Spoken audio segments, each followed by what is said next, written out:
In the first part of our catch-up with Shane Tritton, we discussed his Inter-Dominion nominations. March the 1st is Inter-Dominion Day, but there will be a number of other Group 1 events run on the card, including the New South Wales Derby.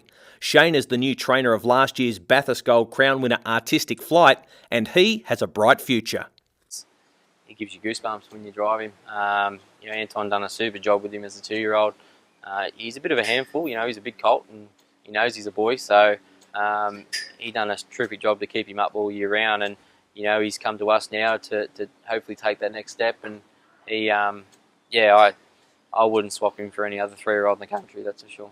A race that has made, a great form race in recent years has been the Chariots of Fire, and it's a race that obviously you had Mac Beauty come through that, and he took that next step.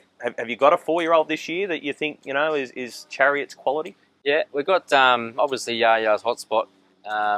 He's leading into that. He's the top 3-year-old, and we expect him to be a top 4-year-old. We sort of took a different approach this year. We've brought him up a bit slower, and he ran third to Bling It On in the heat of the race at Menangle. Then we drew 12, went back to last, and was never a factor in the final. But he's coming back now. He's trolling tonight. He's definitely up to the likes of Bling It On and things. But it's just we just need a little bit of luck, and we're trying to mature him rather than blast him off the arm every time we drive him. But he should be there. Another horse we bought, Not a Larder. We've only given him one trial. It's only a CO, but I'd be very surprised if he wouldn't be competitive in the 4-year-old classic races. We've got a long way to go, but like we said, Mac Beauty took the jump, and I'd be surprised if he didn't. Mac Beauty last year in the Inter-Dominion Grand Final, what was the lead up like for you? The week that was, you mentioned before, everything went so fast, and you probably didn't realise and enjoy it as much as you should have. But that week leading up, was it a special time for you? It was. The heats night was very stressful. You're expecting to get in, and then you realise on the night when you're lining up that only the top 2 go through, and you're looking at horses that are in the heats, and you're like, well, he should be in it, he should be in it, where am I going to be? I think once the system probably goes back to a format where you're in, and you're competing through heats and hoping to get into a final, that's probably different. You can enjoy it. Under the current system, it's stressful. You're not even in. Until a week before, you're technically not competing in an Inter-Dominion because it's only a heat. You don't feel like it, but this time round, I think we'll be a bit more relaxed and a bit more okay about it. And if you don't get in, you don't get in. It's hard to qualify this time. So we're hoping that we can qualify a few and that make but that final, it's pretty hard to win too. How was that Inter-Dominion experience for you after what happened in last year's final? Was it tough? Yeah, it was tough. I think we learned a lot. Lauren cops a lot for the way she drives, and she's a target. When she's winning 5 races on a card, she doesn't get much accolades, but when she does something wrong, everyone wants to jump on her. But she's come out of that well, and we've come out of that well, and we've learnt that we always used to worry about what everyone thought and try to make it so that everyone thought the best of us. We've come to realise that it doesn't really matter what we do. People will form their own opinion. So now we're just more about worrying about ourselves and being happy and enjoying what we're doing and our owners. And she's never out there to do anything wrong. It's just sometimes things don't go the way she expects. But end of the day, she's bounced back from it. We've bounced back from it, and we're just looking forward to tomorrow. Shane, when you first started out, you're probably just looking for a horse to win any race. Yeah. But now you've got to the point where you are leading trainer in New South Wales. Is it about winning these big races now? Is this what drives you to win a race like an Inter-Dominion? It's funny, I didn't really know what to expect. At one stage I was happy to win a race at Metro level. It took us ages to do that. I think now we're in a shift at the moment. The big races are coming around. We've got plenty of horses that are going to be eligible. We're going to race them in them. I think it's more about just being competitive as a whole. You can have a nice 2-year-old and a nice 3-year-old and win everything, but that doesn't help all your owners. It only helps one, So we've got to concentrate on building our team and building all the horses to compete at their best. And we could win 5 Group 1s this year, and half our owners have a bad year. So we really concentrate on everyone and trying to get the whole team firing as a whole. So I think that's something I've learnt, is that you can't just rest on your laurels of winning a big race. You've got to perform across the board so that everyone's getting their dollar worth. What's your training method? People would. Do you do a lot of galloping? Do you do a lot of sand work? What's the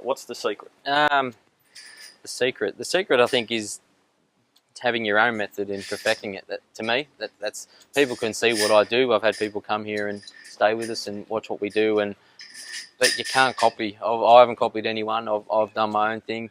I'm sure all the big trainers have done the same. So, the big secret to it is, like, we gallop a lot, we hobble a lot, we've got jog track on the sand, we've got a swimming hole, we've got a lot of things that we can do differently.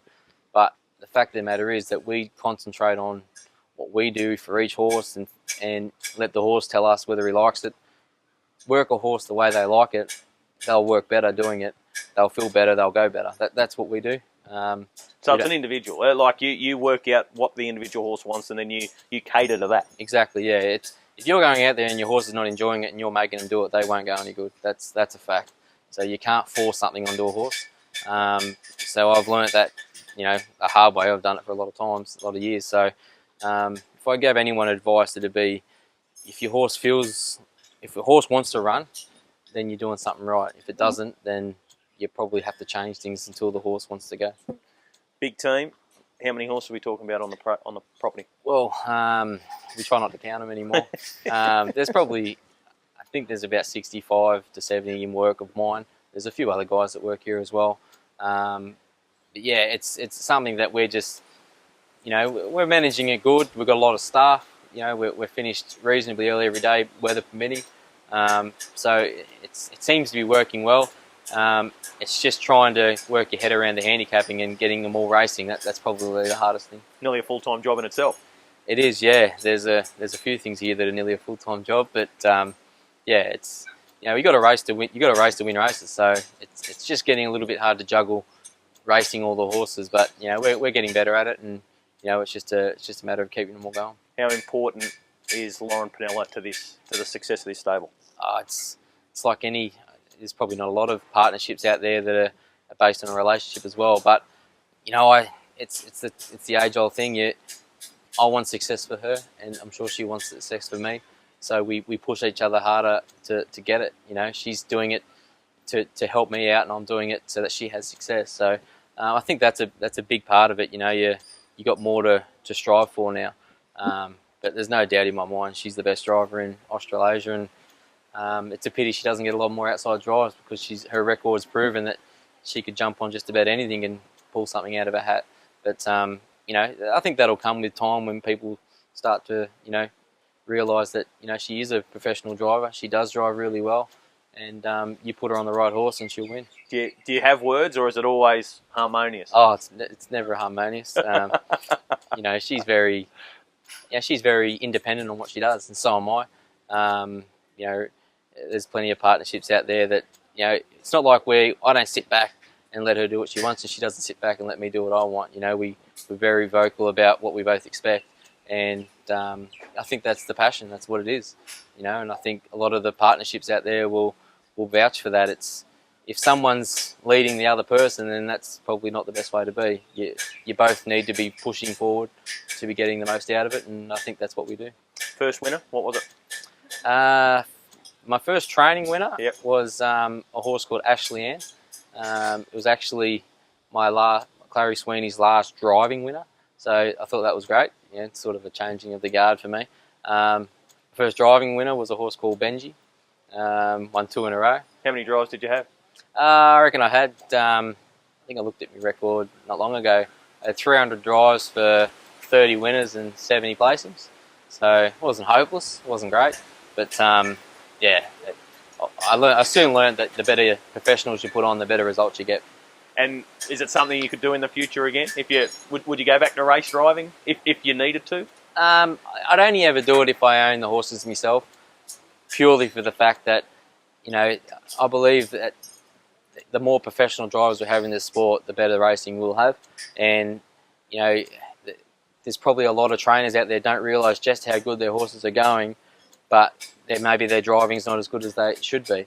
They put a driver on like Lauren or Robbie or Blake on their horses, they're probably going to get a better result for all the hard work they're putting in training them. So, I'm very mindful of that. And, if you're good at something, don't pretend that, someone else is better than you, So that's something that I hope that racing goes that way in the future. And you mentioned Clary Sweeney. Tell us the relationship there.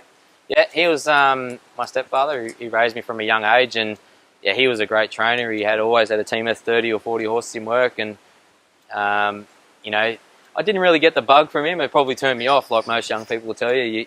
When there's a big stable around you all the time, you probably don't want to do it because you know how much hard work it is. But it wasn't until he passed that I sort of realised what I'd miss out on, and I sort of got the bug a little bit later when Clayton was training here, and then carried it on from there. But we still got his board up on the wall, and he's still a big part of what we do. And he taught us the morals in life with harness racing. Just we just had to learn how to train them. Have there been many changes to the place since you've taken over? Yeah, built a lot more yards, but we have changed a few things to segregate what we do to make it a bit less stressful for the joggers and the hobblers. But yeah, generally most of this stuff is what he put here, and it's a good reminder of where we came from. And how many staff do you have working?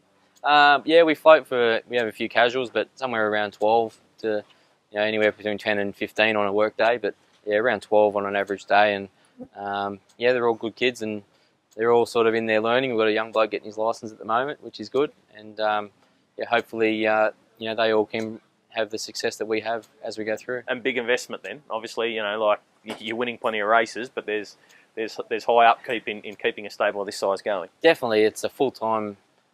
Mum does all the paperwork and the book work, and that's just a full time job in itself. So we but we're humble in the fact that we're putting a lot into the industry, and we're giving a lot of people jobs. I see the people that work for me and what it does for their family to have a full-time job for something that they may have not had. So it is really good, and it's something that we hope we can keep doing and keep pushing the sport forward. Good luck in the Inter-Dominion, and hopefully you're there on Grand Final day. Beautiful, thank you. Good as gold. This program was brought to you by Harness Racing New South Wales and the New South Wales Harness Racing Club. This has been a Harbour Television production.